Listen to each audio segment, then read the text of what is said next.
오늘은 신자는 영적 전쟁 중입니다 라는 제목으로 본문의 말씀을 좀 살펴보겠습니다. 우리가 잘 알고 있는 이야기 중에 야곱 이야기가 있습니다. 야곱이 형 에서를 피해서 삼촌 라반의 집으로 도망을 가던 중에 한 곳에 이르러 유숙하게 되는데 거기서 한 돌을 가져다가 베개로 취하고 잠이 들게 됩니다. 창세기 28장 21절에 나오는 이야기죠. 꿈에 본즉 사닥다리가 땅 위에 서 있는데 그 꼭대기가 하늘에 닿았고 하나님의 사자들이 하늘에서 땅으로 바쁘게 오르락내리락 하고 있는 모습을 꿈을 통하여 확인할 수가 있었습니다.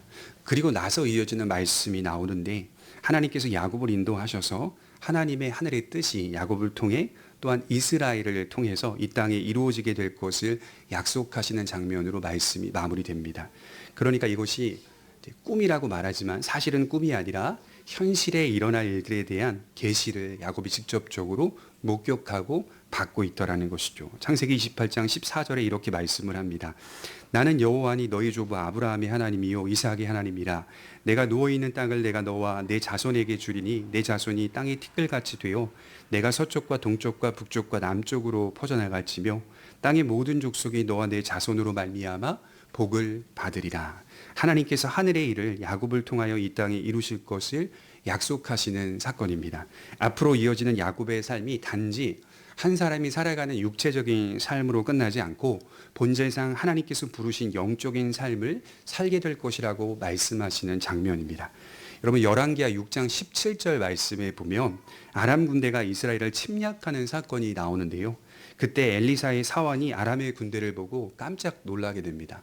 대군이죠, 대군. 이스라엘을 전체를 포위하고 있는 대군을 보고 두려워하고 깜짝 놀랐다라고 기록하고 있어요. 많은 군사들이 이스라엘을 포위하고 있었습니다. 그때 엘리사는 하나님께 기도한 후에 다시 가서 봐라. 너 다시 돌아가서 봐라 라고 명령합니다. 사환이 돌아가 다시 보니 하나님께서 보내신 불말과 불병거가 산에 가득한 모습을 보게 됩니다. 엘리사는 말하기를 우리와 함께한 자가 그들과 함께한 자보다 많다 이렇게 말씀을 하고 있더라는 것이죠. 전능하신 하나님의 능력을 나타내는 말씀이기도 하지만 우리의 육체적인 삶 이면에는 보이지 않는 영적인 일들이 실제하고 있다라고 하는 사실을 분명하게 말씀하고 있습니다. 바울이 그랬듯이 사람의 삶이란 보이는 것이 전부가 아니라고 하였습니다. 눈으로 볼 때는 보이는 것들이 의미와 가치의 전부가 아니라 보이지 않는 것들이 존재하고 신자는 보이는 육체적인 삶이 아니라 보이지 않는 영적인 삶을 보는 것처럼 살아가야 한다라고 지속적으로 강조하고 있다는 것이죠.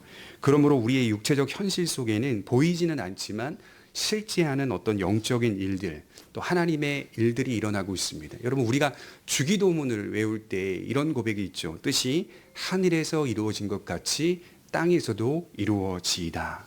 분명하게 말씀하죠. 하늘의 뜻이 지금 이 땅에서 이루어지고 있다. 여러분 하나님은 영이시니라고 할 때 영이신 하나님께서 이 세상을 통치하시고 섭리하신다라고 우리가 믿는데 그렇다면 본질적으로 이 세상의 모든 통치와 섭리와 원리들이 영적인 것을 향하고 있다. 라고 하는 것을 발견할 수가 있는 것이죠. 신약에서 바울은 신자들에게 말하기를 고린도전서 2장 14절에 보면 육에 속한 사람은 하나님의 성령의 일을 받지 아니하나니 저희에게는 미련하게 보이며 또 깨닫지도 못하나니 이런 일은 영적으로야 분변함이니라. 분변하다라는 단어가 어프레이즈라고 하는 단어인데요. 이게 판단받다, 판단하다라는 뜻입니다. 영에 속한 자가 세상을 판단하고 성령 안에서 세상을 평가한다. 그 안에서 살아가고 있는 원리를 확인할 수 있는 것이죠. 육에 속한 사람들은 육적 삶이 전부라고 생각하며 살지만 성령을 받은 자는 육적 삶이 영적인 삶과 연결되어 있다는 사실을 늘 고백하며 살고 있더라는 것이죠. 여러분 그러면 제가 이렇게 질문을 한번 해볼게요. 속으로 대답해 보십시오. 어떤 것이 육체적인 삶이고 어떤 것이 영적인 삶입니까? 육체적인 삶과 영적인 삶의 경계선을 선명하게 긋거나 나눌 수가 있을까요? 경계를 명확하게 구분할 수 있을까요? 그럴 수 없다라고 성경은 말씀하고 있는 것이죠. 우리의 육체적인 삶이 영적인 삶과 항상 연결되어 있다는 것을 가르칠 뿐입니다. 그래서 육과 영이 연결된 삶을 살아가고 있다.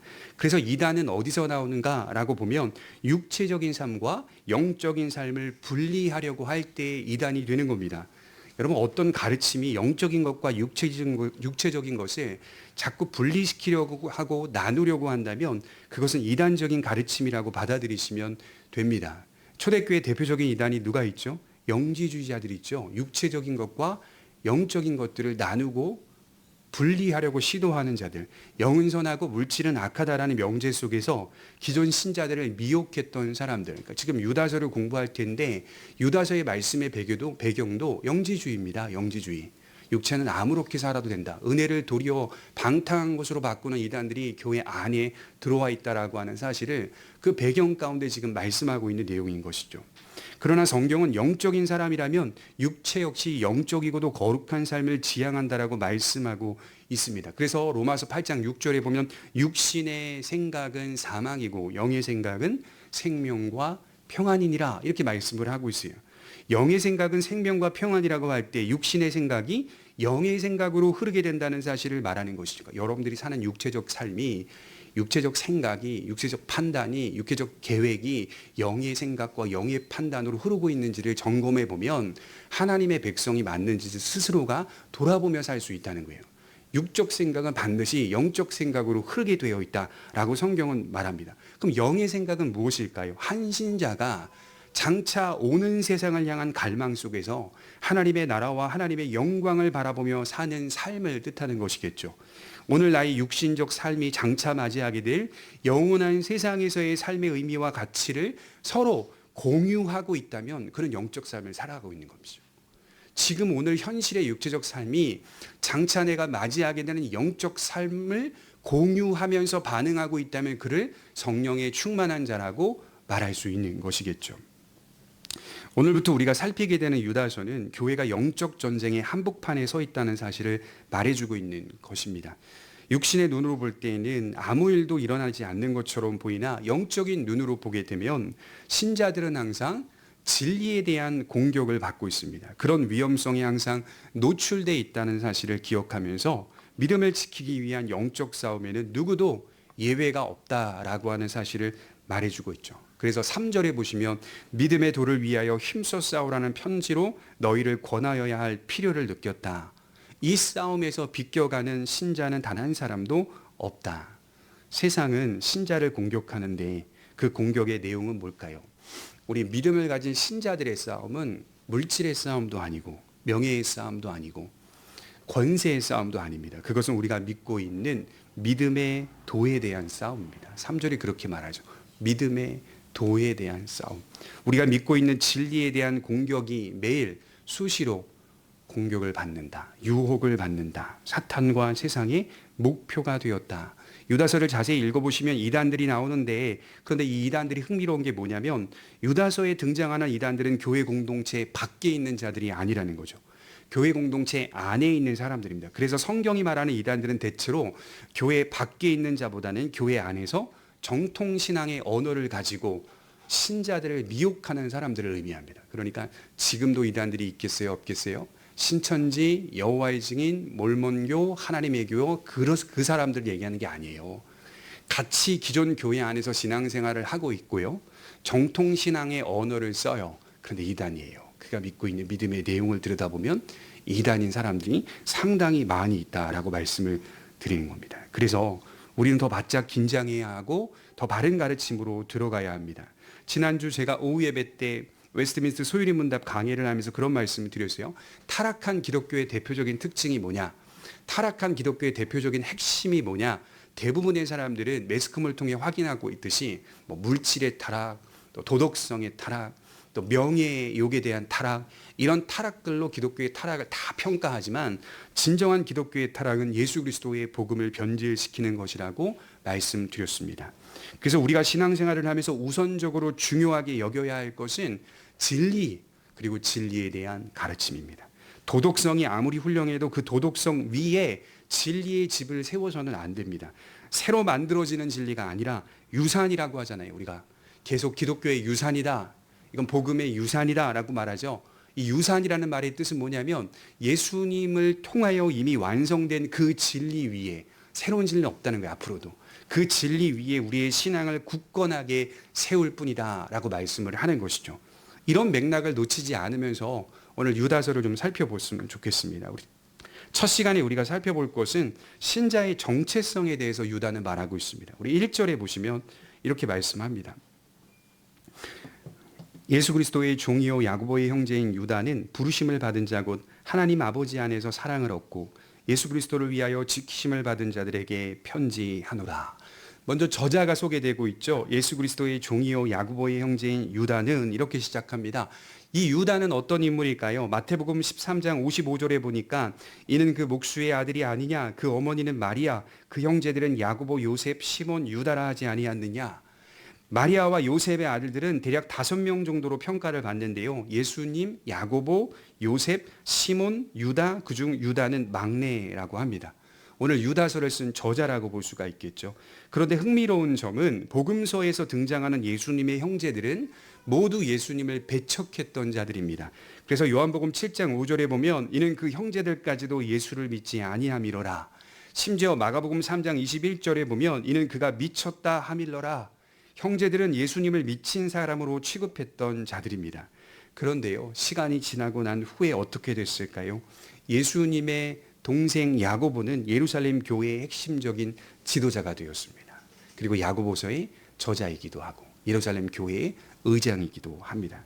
그리고 오늘 유다는 자신을 소개하기를 다시 1절에 보시면 예수 그리스도의 종이요 야고보의 형제인 유다는 이렇게 말씀하고 있어요. 관계에 급격한 변화가 일어나고 있다, 또 일어났다라고 하는 사실이죠. 불신의 관계에서 믿음의 관계로 바뀌었다는 사실을 분명하게 말해주고 있습니다. 고대의 문학들을 보면요, 자신의 권위를 입증하기 위해서 다른 사람의 이름을 빌려 쓰는 것이 흔했다고 합니다. 유다는 지금 예루살렘 교회의 지도자인 야고보를 깜짝 등장시키고 그와 나의 관계는 친형제라는 사실을 나타내고 있습니다. 왜 이런 표현을 쓰면서 이 책을 기록하냐면 그래야만 이 편지의 권위가 매우 믿을만하다라는 사실을 증명하기 때문입니다. 그런데 여러분 한번 생각해 보십시오. 인간적으로 생각을 해볼 때요, 이렇게 쓰는 것이 훨씬 더 권위 있을 수가 있어요. 예수님의 형제, 그리고 야고보의 형제인 유다는 이렇게 시작하는 것이 훨씬 더 권위가 있을 수 있습니다. 왜냐하면 예수님이 나의 친형제다라고 하는 사실을 밝힐 수 있으니까요. 그런데 유다는 예수님이 자신의 친형제임에도 불구하고 예수님에 관해서는 그렇게 말하고 있지 않아요. 뭐라고 말하냐면 자신은 그의 종이라고 표현하고, 그러나 야고보에 관해서는 나의 친형제라고 소개하고 있습니다. 예수님은 자신의 형제 이전에 내가 믿는 주인이시다라는 뜻을 하고 있는 거예요. 나의 주인이시기 때문에 나는 그의 종이라는 사실을 분명히 고백하고 있다라는 것이죠. 주님은 나의 육신의 형제이지만 형제로 볼 수 없는 분이시라는 뜻입니다. 관계에 분명한 변화가 일어난 거예요. 이것이 바로 믿음입니다. 지난번 예수님을 배척하고 미쳤다 하였던 자가 이제는 나는 그의 종이라는 사실을 고백하고 있다는 것이죠. 그러면요, 오늘 1절에 깜짝 등장하고 있는 이 야고보는 야고보서를 쓰면서요, 자신을 어떻게 소개하고 있을까요? 이게 궁금하더라고요. 그래서 야고보서 1장 1절을 펴보니까 야고보는 이렇게 야고보서를 시작하더라고요. 하나님과 주 예수 그리스도의 종 야고보는 흩어져 있는 12지파에게 문안하노라. 야고보 역시 예수님을 자신의 형제로 고백할 수 있었으나 야고보도 나의 형제로 소개하지 않고 나는 예수님의 종이라고 소개하고 있습니다. 뒤집어 보면 주님은 나의 형제이기 이전에 주인이시라는 사실을 말씀합니다. 야고보나 지금 유다나 동일한 고백을 하고 있습니다. 여러분 반대로요, 같은 이름을 가진 가룟 유다는 어떻습니까? 주님을 모시고 공생애를 따라다녔으나 결국에는 주님을 완전히 부인하게 되고 믿음에서 파선합니다. 그래서 이처럼 믿음은 먼저 믿는가 나중에 믿는가 그것이 중요하다기보다는 진실로 믿는가, 또 어떤 믿음의 내용을 붙잡고 있는가, 이것이 훨씬 중요한 문제입니다. 더 중요한 게 뭘까요? 우리가 깨닫는 건 하나님은 가장 합당한 때에 죄인을 부르신다는 것입니다. 그래서 유다는 먼저 이렇게 시작합니다. 1절을 다시 보시면 야고보의 형제인 유다는 부르심을 받은 자 곧 하나님의 아버지 안에서 사랑을 얻고, 자신을 포함한 신자의 정체성을 먼저 이렇게 말하고 있어요. 부르심을 받은 자. 기독교의 신앙은요, 인간이 하나님을 선택한 이야기로 시작하지 않습니다. 하나님께서 죄인을 먼저 부르시는 이야기로 시작합니다. 하나님께서 죄인을 부르시지 않는다면 죄인은 복음에 접근할 수 없다. 칼빈이 이렇게 말했어요. 죄인을 부르시지 않으면 죄인은 어떤 방식으로든 복음에 접근할 수 없다라고 이야기했어요. 하나님의 은혜로운 부르심으로부터 기독교는 시작됩니다. 이 부르심이라고 하는 개념은 성경 첫 장을 열면서부터 시작됩니다. 하나님은 메소포타미아에서 우상을 만들어 숭배하며 살던 아브라함을 부르십니다. 그리고 믿음의 길로 인도해 내십니다. 그렇게 하신 하나님은 야곱을 부르시고 야곱을 통해 이스라엘을 부르십니다. 그리고 믿음의 길을 지도해 가십니다. 하나님은 역사 가운데 항상 부르시는 분으로 묘사되어 있습니다. 예수님은 그럼 어떤 분이실까요? 복음서를 읽어보니까 이스라엘 지역을 두루 다니시면서 사람들을 부르십니다.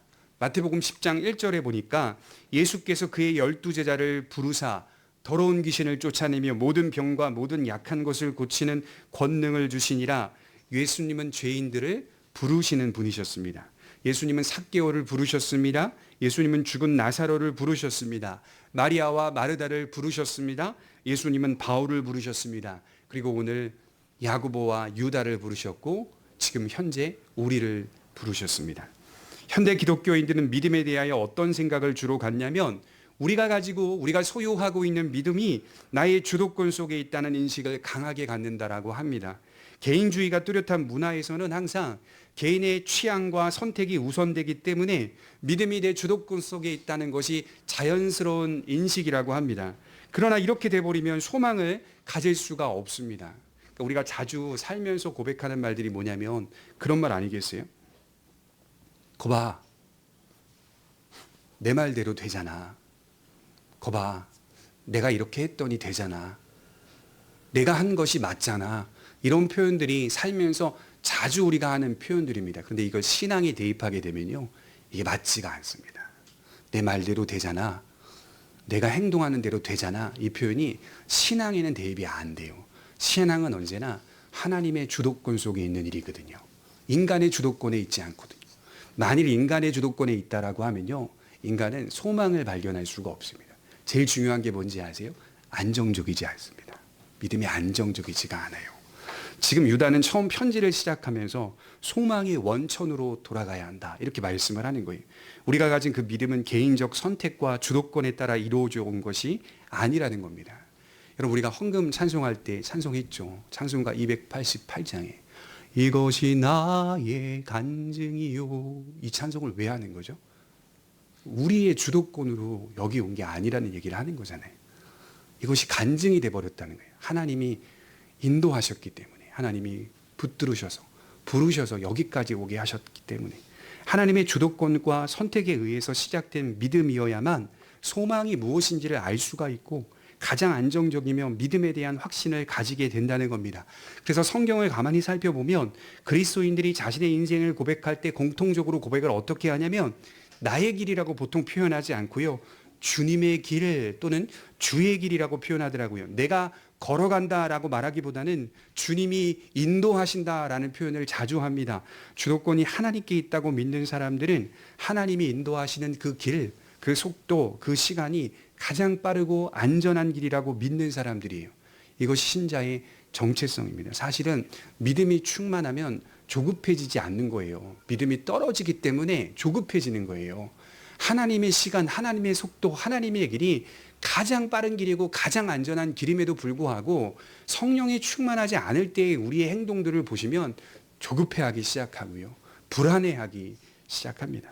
또한 유다는 이어서 이렇게 말하고 있어요. 1절 하반절에 하나님 아버지 안에서 사랑을 얻고 부르심을 받은 자들, 그리고 하나님 아버지 안에서 사랑을 얻은 자들을 이렇게 표현합니다. 조건적 사랑이 아니라 일방적 사랑으로 시작했다. 죄인에 대한 하나님의 부르심은 일방적 사랑이었습니다. 다르게 표현해 볼까요? 개혁신학은 이걸 어떻게 표현하냐면 언약적 사랑이라고 표현합니다.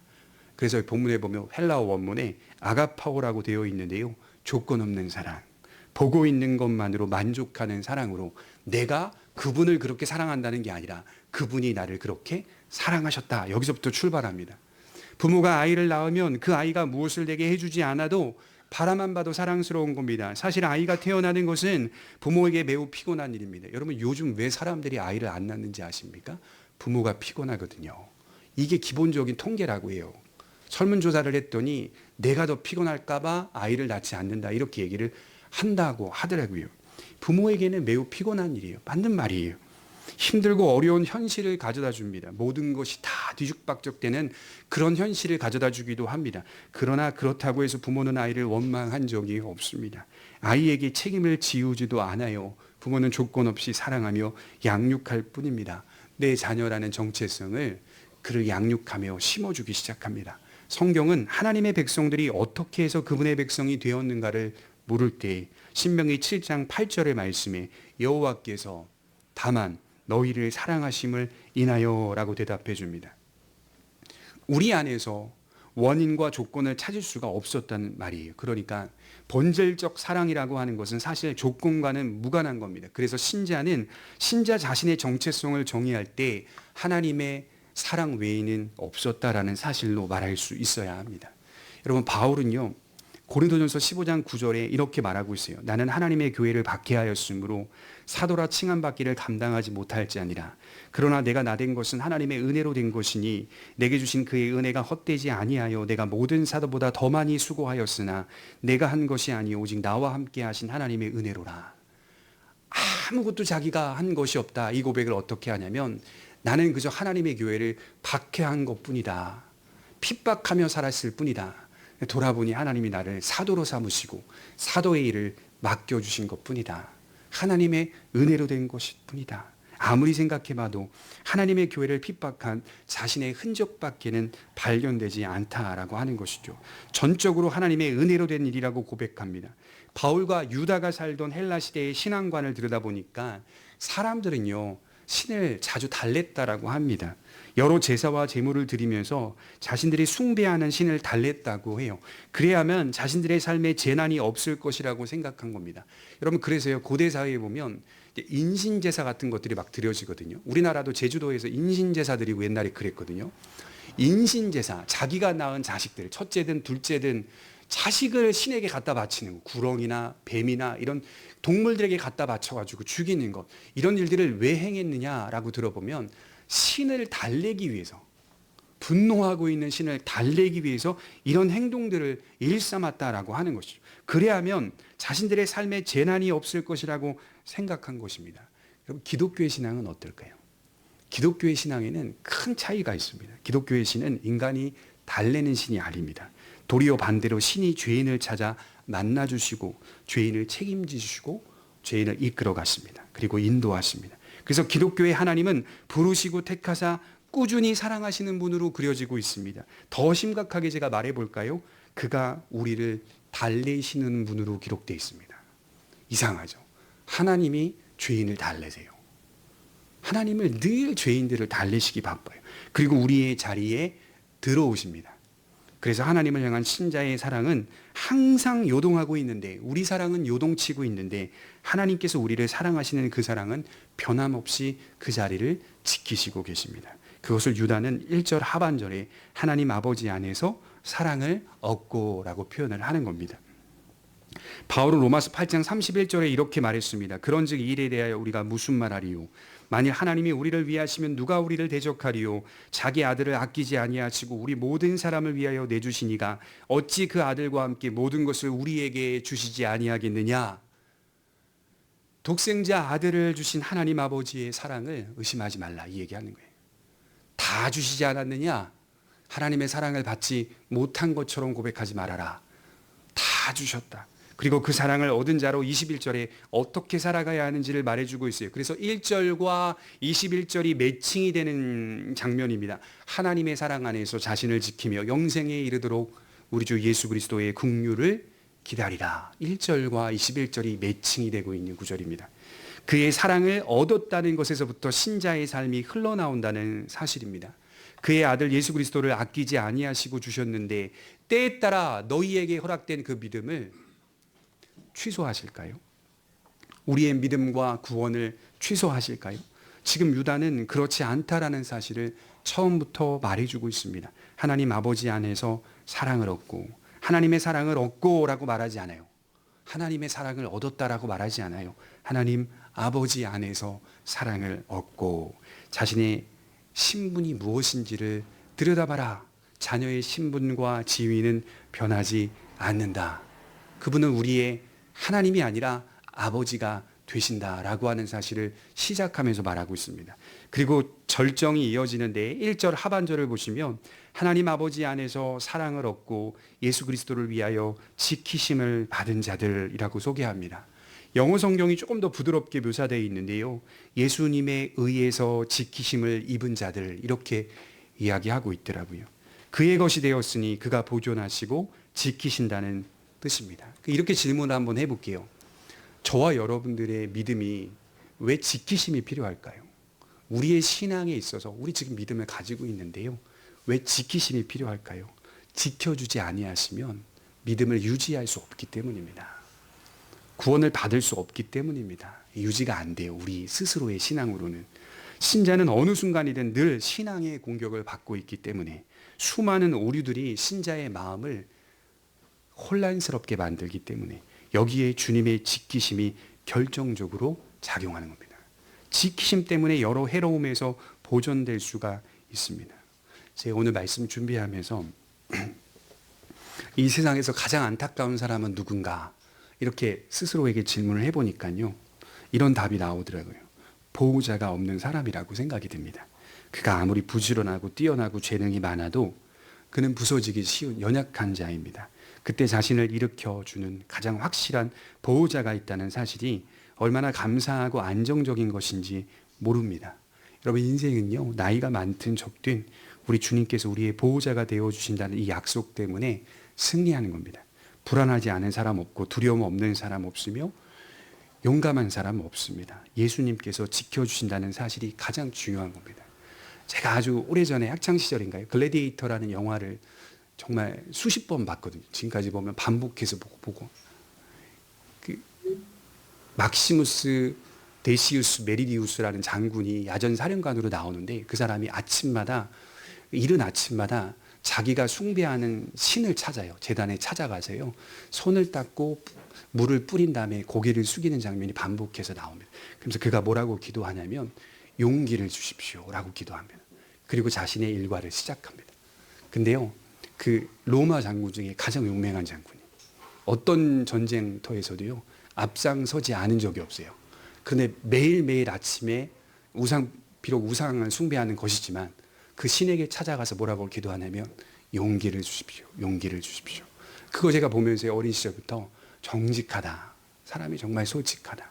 우리 인생 가운데 용기는 정말 중요한 겁니다. 그래서 칼빈은요. 믿음은 용기다. 믿음 이꼴 용기라고 했어요. 그러니까 용기 없으면 믿음 지켜내지 못한다. 근데 이 용기를 누가 주시냐? 주님이 주신다. 지키시기 때문에 우리는 용기를 가질 수 있다. 다윗은 이상한 고백을 했죠. 시편 27편 10절에 내 부모는 나를 버렸으나 여호와는 나를 영접하시리라. 부모가 다윗을 얼마나 많이 사랑했는데요. 성경 보시면 부모님이 다윗을 얼마나 사랑했고 얼마나 지켜줬는데요. 내 부모는 나를 버렸으나 여호와는 나를 영접하시리라. 주님이 우리의 보호자가 되신다는 사실이 다윗에게 고백되고 있는 겁니다.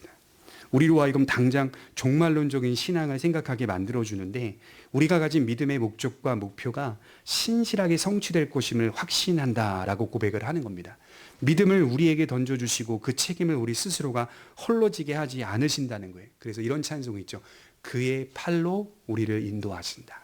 그의 팔로 우리를 보호하신다. 성도들이 구원에서 떨어져 나가지 않도록 예수님은 지키십니다. 그래서 요한복음 6장 39절에 보시면 주님 이렇게 말씀하셨어요. 나를 보내신 이의 뜻을 행하려 함이니라. 나를 보내신 이의 뜻은 내게 주신 자들 중에서 내가 하나도 잃어버리지 아니하고 마지막 날에 다시 살리는 이것이니라.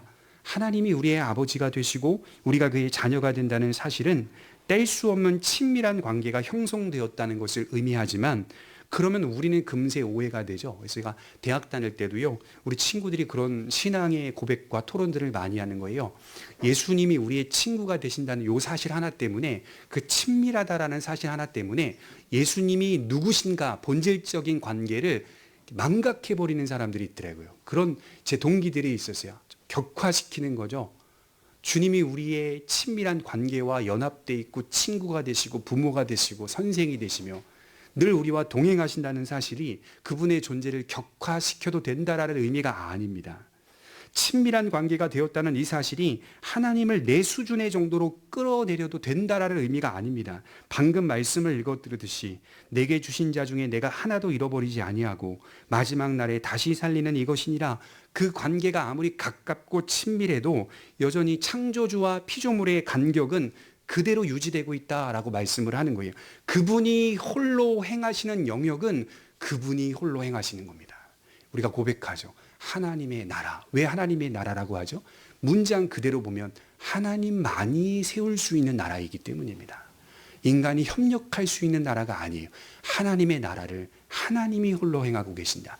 주제라는 표현.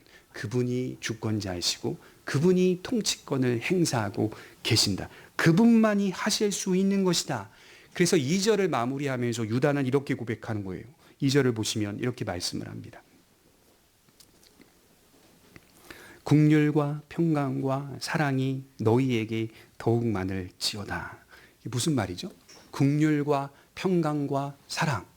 우리 그냥 흔한 이런 고백들이 자주 나오니까 지나칠 수 있지만 사실 요 복의 속성은요, 하나님만이 주실 수 있는 근본적인 복들입니다.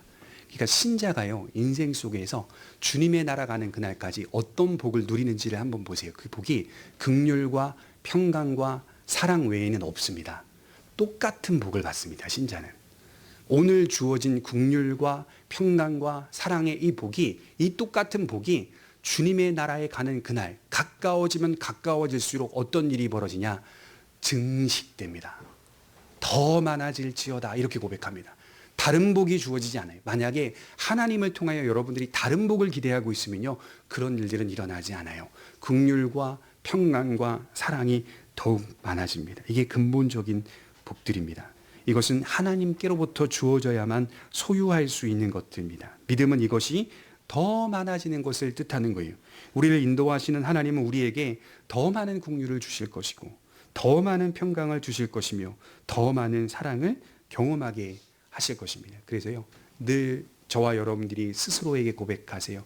가장 큰 복은 무엇인가? 내가 받은 것들 중에 가장 귀한 복은 무엇인가? 나는 어떤 복을 붙잡으며 살아야 하는가? 긍휼과 평강과 사랑 외에는 없습니다. 하나님은 그리스도의 의로움을 믿는 믿음 안에서 이러한 복들을 우리 모두에게 더욱 넘치게 주실 것입니다. 기도하겠습니다. 거룩하시고